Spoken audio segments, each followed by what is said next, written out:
Imagine waking up one morning. You open your curtains, expecting to see the familiar green of your garden. But today is different.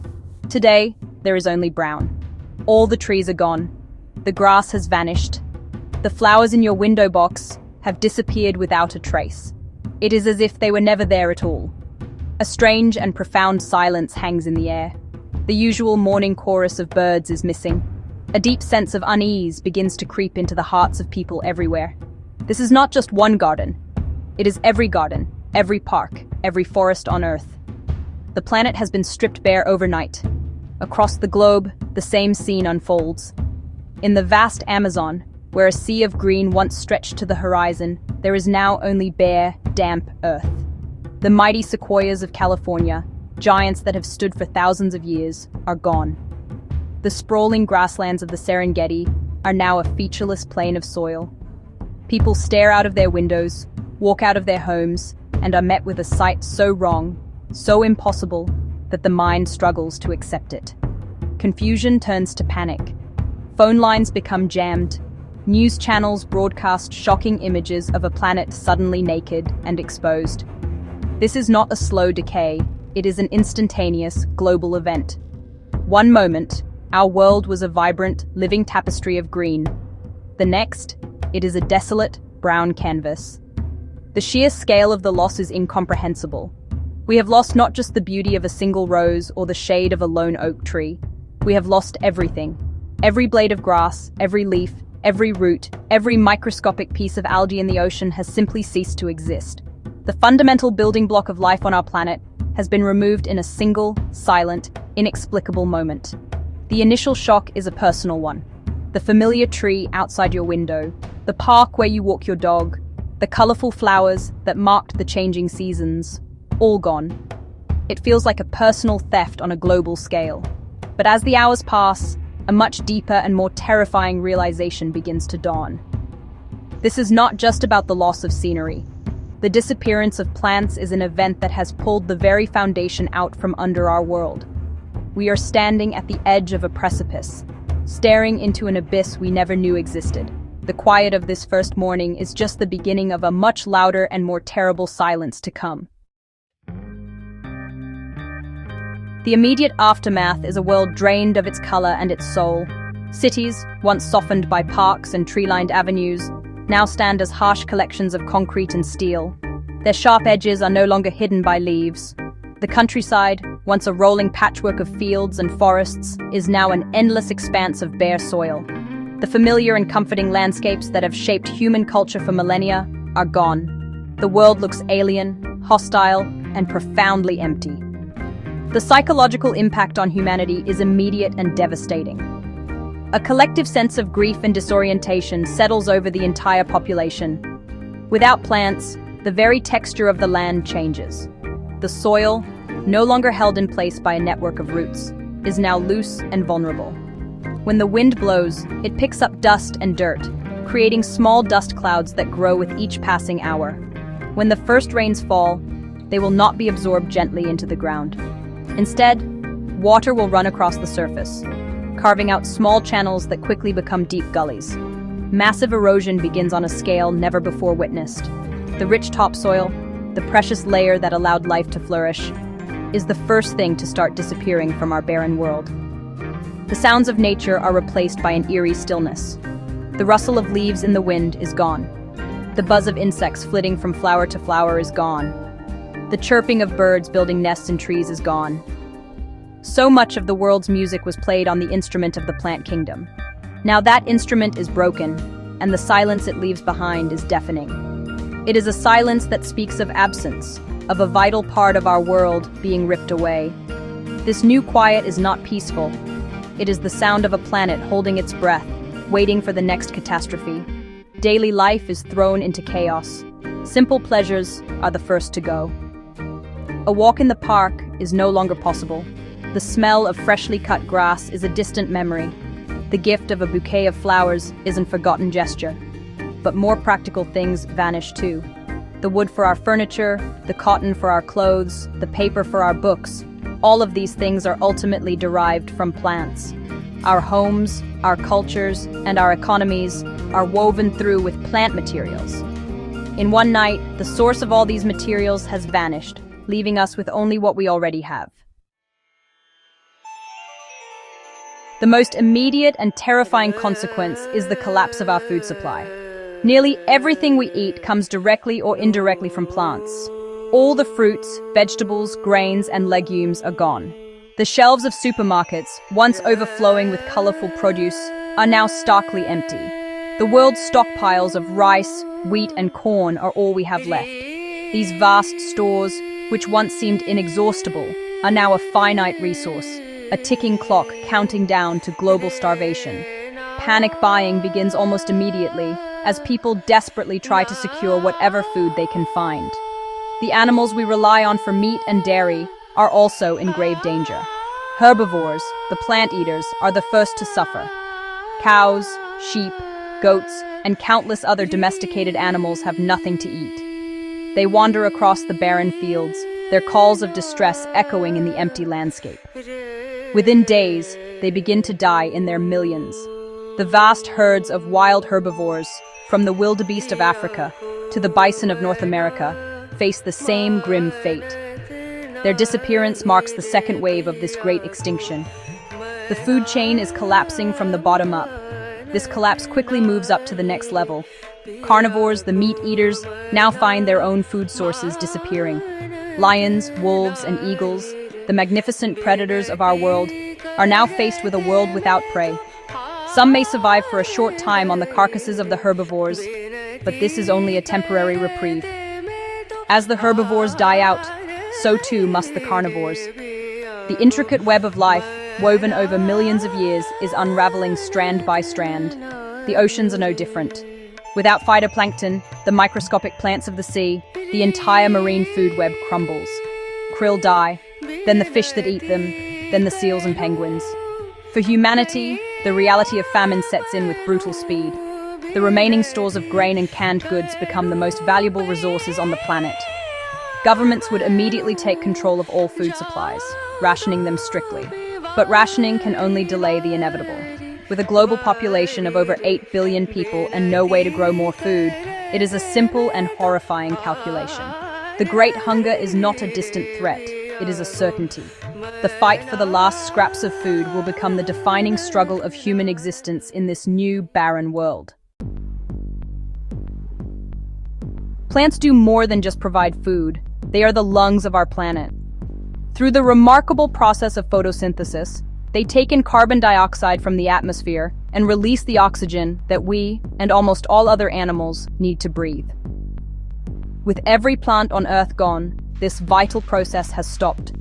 The world's oxygen factory has shut down. We are now living on a finite supply of oxygen, the accumulated reserves in our atmosphere. Every breath we take, every breath every other surviving animal takes, is using up that supply. The change is not immediately noticeable. The Earth's atmosphere is vast, and it holds a great deal of oxygen. It would take time for the levels to drop to a point where we would feel the effects. But the decline is relentless and unstoppable. Scientists would provide grim projections, showing a steady downward line. As the weeks and months pass, the air would begin to feel thinner. Taking a deep breath would not feel as satisfying. People living at high altitudes would be the first to experience serious difficulties, as the air there is already less dense. As oxygen levels continue to fall, the consequences for our bodies would become more severe. Simple exertion, like climbing a flight of stairs, would leave us breathless. Our thinking would become clouded, our movements sluggish. Headaches and fatigue would become constant companions. The very act of living would become an effort. The world would slow down, not just metaphorically, but literally, as every living creature struggles to function with less and less of the vital gas that powers their cells. The vibrant, energetic world we knew would be replaced by a lethargic, gasping one. The composition of our atmosphere would change in another dangerous way. Without plants to absorb it, the carbon dioxide we and our industries produce would begin to build up rapidly. This gas, which is harmless in small quantities, becomes a poison at higher concentrations. But more importantly, it is a powerful greenhouse gas. The blanket of carbon dioxide around our planet would grow thicker and thicker, trapping more and more of the sun's heat. We would be facing two slow, creeping deaths at once: asphyxiation from lack of oxygen and overheating from an excess of carbon dioxide. The air itself would become our enemy. The loss of plants would have a catastrophic effect on the Earth's climate and weather. Plant cover, especially in large forests, plays a crucial role in regulating weather patterns. They release vast amounts of water vapor into the atmosphere through a process called transpiration. This moisture helps to form clouds, which provide rain and reflect sunlight back into space, cooling the planet. Without this process, the water cycle is broken. The air becomes incredibly dry. The formation of clouds over land masses dramatically decreases, leading to severe and widespread droughts. The planet's surface, now exposed and dark, absorbs much more of the sun's energy. Temperatures begin to soar. The cooling effect of forests and grasslands is gone. The world enters a period of rapid and extreme global warming, far faster than anything we have ever predicted. Deserts expand to cover entire continents. The days become scorchingly hot, with temperatures reaching unbearable levels. The nights, however, offer little relief. Without the insulating blanket of humidity and cloud cover, heat escapes quickly back into space, leading to extreme temperature swings between day and night. The weather becomes a force of pure destruction. With no vegetation to slow down winds at the surface, terrifyingly powerful winds would scour the globe. The loose, dry soil is lifted into the atmosphere, creating colossal dust storms that can last for weeks. These storms, bigger than any ever recorded, would block out the sun, plunging vast regions into a dusty twilight. They would bury cities, fill valleys, and reshape the very face of the continents. The sky, once a symbol of openness and hope, would become a source of constant threat, filled with dust and punishing heat. The rains, when they do come, are no longer a blessing. They arrive as violent, torrential downpours. The dry, baked earth cannot absorb the water. Instead, it creates flash floods of a magnitude never seen before. Rivers of mud and debris would tear through the landscape, carrying away the remaining topsoil and carving deep, ugly scars into the planet. The delicate balance of our climate, maintained by the quiet, constant work of plants, is gone. In its place is a chaotic and violent system of extremes: extreme heat, extreme drought, extreme winds, and extreme floods. The loss of plants triggers a domino effect that cascades through every ecosystem on the planet. The first and most obvious victims are, of course, the herbivores, but their demise is really just the beginning. The intricate relationships between species, built up over millions of years, just fall apart. Insects that relied on specific plants for food or shelter vanish in an instant. The pollinators, the bees, butterflies, and moths, have no flowers to visit. Their silent disappearance is a devastating blow, a quiet extinction that goes largely unnoticed amidst the larger chaos, but is just as profound. In the world's rivers, lakes, and oceans, a similar tragedy unfolds. Without plants lining the banks, soil and pollutants wash directly into the water. The rivers become choked with silt, turning them into murky, lifeless channels. The water becomes toxic, killing the fish and other aquatic creatures that manage to survive the initial collapse of the food web. The beautiful coral reefs, already struggling in our own time, would be completely destroyed. The algae that live within the coral are plants. Without them, the corals bleach and die, leaving behind ghostly white skeletons on the seafloor. The very chemistry of the planet begins to change. Plants are essential to so many nutrient cycles, like the nitrogen and carbon cycles. They draw nutrients from the soil and the air, making them available to other living things. Without them, these cycles grind to a halt. The soil, already being stripped away by wind and water, becomes sterile and inert. It's no longer a living medium, teeming with bacteria and fungi, but simply a collection of crushed rock and dust. The planet is losing its ability to support life at the most fundamental chemical level. This is the great unraveling. It's not just one species or one ecosystem that is lost, it's the entire fabric of life. The connections are severed. The complex dance of predator and prey, of pollinator and flower, of life and decay has stopped. The world becomes a museum of what once was. Skeletons of animals lie on the barren plains. The empty shells of insects litter the ground. The ghostly white remains of coral reefs line the coasts. It is a planet haunted by the ghosts of a billion vanished species, a silent testament to the central role that plants played in making our world a living one. Faced with a dying planet, humanity's complex societies would begin to break down. The initial panic over food would quickly escalate into conflict. Governments, struggling to maintain order, would find their authority collapsing. The carefully constructed systems of law, commerce, and international cooperation would prove fragile in the face of universal starvation and fear. Cities, once centers of culture and innovation, would become death traps.